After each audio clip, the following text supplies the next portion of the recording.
तो नारद जी व्यास जी के सामने खड़े होकर के सबसे पहले अपने पूर्व जन्म की कथा सुनाए। बहुत ध्यान देकर के सुनिए, नारद जी पूर्व जन्म की कथा सुना रहे हैं। कहते क्या है व्यास जी, मैं पूर्व जन्म में एक दासी का पुत्र था। मेरी माँ गांव में जाकर के झाड़ू लगाती थी, बर्तन साफ करती थी, हर घर में जाके गौशाले में गाय से दूध का दोहन करती थी। मैं भी अपनी माँ का पल्लू पकड़ के पीछे पीछे लगा रहता। किसी के घर में जो जूठन कूठन मिल जाता वही खा लेता, फटा पुराना कपड़ा पहन लेता। बड़ी स्थिति दयनीय थी। लेकिन एक बार जिस गांव में मेरी माँ दासी का काम किया करती थी, उसी गांव में 108 महात्मा आए। महात्मा लोगों ने चतुर्मास का व्रत प्रारंभ किया। गांव वालों ने मेरी माँ को महात्माओं की सेवा में लगा दिया। और जब महात्माओं की सेवा में हमारी माँ लगी तो मैं भी पीछे पीछे लगा रहता। 4 महीने तक महात्माओं ने बढ़िया सुंदर सत्संग किया, मैं भी पीछे बैठ करके सत्संग सुनता। और 4 महीने का व्रत जब महात्माओं का संपूर्ण हुआ तो महात्मा लोग हमारे गांव को छोड़ के जाने लगे। और जब जाने लगे तो हमारी इच्छा हुई कि हम भी साधु बन जाएं, संत बन जाएं, महात्मा बन जाएं। महात्माओं के साथ जाने के लिए तैयार हो गए। और जैसे जाने लगे तो मेरी माँ दासी की दृष्टि पड़ी। वो रोती हुई, चिल्लाती हुई, बिलखती हुई दौड़ करके आई, एक महात्मा के चरणों पर गिर पड़ी। महाराज क्षमा करना, हमारे बेटे को अपने साथ लेकर के तपस्वी बनाने के लिए मत जाओ। महात्माओं ने कहा तुम्हारा बेटा संत बनेगा। अरे महाराज मेरा प्राण चला जाएगा। इसके पिता का प्राणांत इसके जन्म के उपरांत ही हो गया था। मैं अपने इकलौते बेटे की मुखारविंद को देख कर के जीवित हूँ। ये संत बन जाएगा, मैं मर जाऊंगी।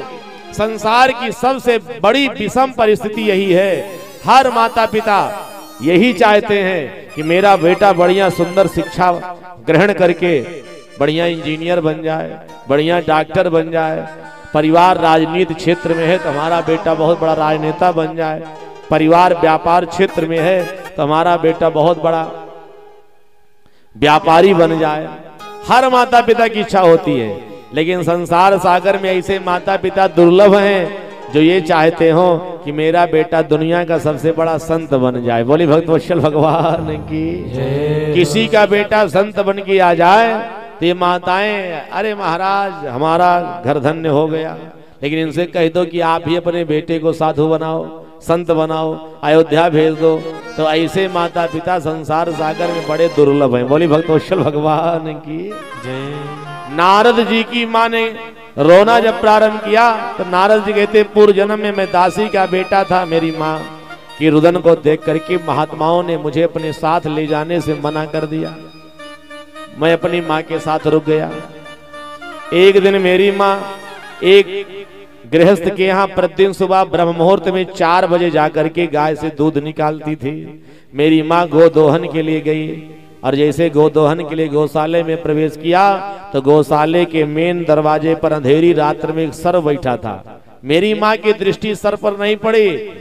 एकदा निर्गताम गेह दुहयंति निशिगाम पथि सर्पदंसात् पदात् पृष्ठः कृपणः काल शोधिता। मेरी माँ के चरणों में सर्प ने डस लिया। मेरी माँ का पूरा शरीर काला काला हो गया और वो पृथ्वी पर गिर पड़ी, उसका प्राणांत हो गया।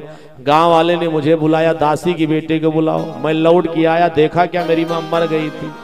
नारद जी बता रहे हैं मेरी माँ जब मर गई तो मैं अंदर अंदर बड़ा प्रसन्न हो गया। व्यास जी ने कहा माँ के मरने पर लोग दुखी होते, आप प्रसन्न हो गए। अरे व्यास जी सुनो तो, अंदर अंदर बड़ा प्रसन्न था लेकिन बाहर बाहर से मैंने झूठा मूठा रोने का नाटक कर लिया। क्यों? गांव वालों को दिखाना था माँ मर गई है इसलिए मैं दुखी हूं, लेकिन अंदर बड़ा प्रसन्न था। अच्छा प्रसन्न क्यों थे? प्रसन्न इसलिए था कि जब मेरी माँ जीवित थी तो मुझे संत बनने नहीं दिया, मेरा हाथ पकड़ के रोक लिया और महात्माओं के साथ जाने नहीं दिया। अब मेरी माँ भगवान के धाम चली गई। अब चाहे मैं संत बन जाऊं, चाहे महात्मा बन जाऊं, चाहे सन्यासी बन जाऊं, जंगल में चले जाऊं, अभी संसार सागर में मेरा हाथ पकड़ने वाला दुनिया में कोई नहीं। बोली भक्तवत्सल भगवान की जय। इसलिए मैं बड़ा प्रसन्न था। अपनी माँ का सारा संस्कार किया और करने के बाद मैं चला गया उत्तराखंड की खाड़ी में। भगवान की 12 अक्षर मंत्र का जप किया, ओम नमो भगवते वासुदेवाय, और इतना अखंड जप किया कि आकाशवाणी हुई, हे दासी के पुत्र, आपकी तपस्या से मैं बड़ा प्रसन्न हूं, लेकिन इस जन्म में तुझे मेरा दर्शन नहीं होगा। परंतु एक बात है क्या, अगला तुम्हारा जन्म बड़ा दिव्य होने वाला है। तो हे व्यास जी सुनो, पूर्व जन्म का दासी का पुत्र, गली गली घूमने वाला, लोगों के घर का जूठन गुठन खाने वाला दीनहीन दासी का पुत्र, भगवान की ऐसी कृपा हो गई, आज इस जन्म में ब्रह्मा का पुत्र नारद बनकर के आपके सामने खड़ा है। बोली भक्तवत्सल भगवान की। एक दासी के पुत्र को ब्रह्मा का पुत्र भगवान बना सकते हैं, इतनी बड़ी कृपा कर सकते हैं, तो क्या आपके ऊपर भगवान कृपा नहीं करेंगे? आप एक काम करिए, क्या बढ़िया सुंदर तरीके से आप भागवत महापुराण की रचना करिए। महात्मा नारद जी ने 4 श्लोक, चतुर श्लोकी भागवत का दे दिया, कहा ले जाओ। इतना दे करके वहां से अंतर ध्यान हो गए। अब व्यास जी ने जब भागवत की रचना प्रारंभ किया, तो सबसे पहले कोई काम हम आप करते हैं ना, तो भगवान गणेश जी को बुलाते हैं, गणेश जी का ध्यान करते हैं, क्योंकि सर्व विघ्न विनाशाय सर्व कल्याण हेतवे पार्वती प्रिय पुत्राय गणेशाय नमो नमः। सबसे पहले गणेश भगवान का ध्यान, हमारे इस कार्य में कोई विघ्न ना हो। एक तो पहली पूजा गणेश जी की होनी चाहिए।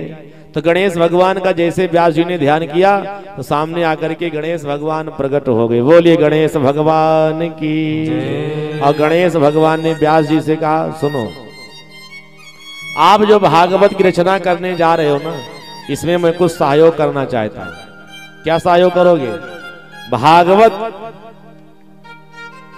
के एक एक श्लोक को आप अपनी वाणी से बोलते जाओ, गणेश जी कह रहे हैं, और लिखने का पूरा काम मैं करूंगा। बहुत ध्यान देके सुन। भागवत कथा साक्षात गणेश भगवान ने लिखी है। हाँ, लेकिन गणेश जी ने कहा मेरी एक शर्त है, जब मेरी लेखनी प्रारंभ हो जाएगी तो बीच में रुकेगी नहीं। व्यास जी ने विचार किया, गणेश जी हैं बुद्धि के देवता, जो मैं श्लोक बोलूंगा पहले लिख करके बैठे रहेंगे। तो एक शर्त हमारी भी है प्रभु। गणेश जी ने कहा कौन सी शर्त है? व्यास जी ने कहा जो मैं श्लोक बोलूंगा ना, सबसे पहले बढ़िया सुंदर तरीके से उसका अर्थ लगाइएगा, और अर्थ लगा करके तभी लिखिएगा। बोले भक्तवत्सल भगवान की।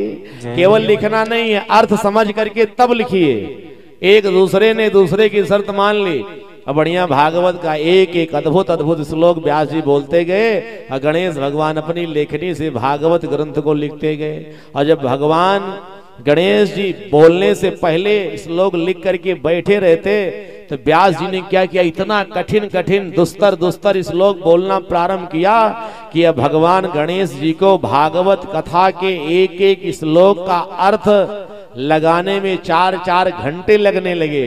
और जब 4-4 घंटे व्यास जी के श्लोक का अर्थ लगाते गणेश जी, तो उतनी ही देर में पूरे आश्रम का सारा कार्य व्यास जी करके फिर आ जाते। लेकिन गणेश भगवान भागवत के श्लोक का अर्थ ही नहीं लगा पाते थे। बोले भक्तवत्सल भगवान की। तो जिस भागवत ग्रंथ के एक एक श्लोक का अर्थ साक्षात गणेश भगवान नहीं लगा सकते हैं, हम आप कहाँ के हैं? जरा विचार करिए। इतना कठिन ये ग्रंथ है, इतना दुस्तर, कि गणेश भगवान इस भागवत के श्लोक का अर्थ लगाने में समर्थ रहे। जब व्यास जी सहायता करते, तब जाकर के गणेश भगवान भागवत के श्लोक का अर्थ लगा पाते। इस तरह से भागवत की जब रचना हो गई, व्यास जी को परम आनंद की प्राप्ति हो गई।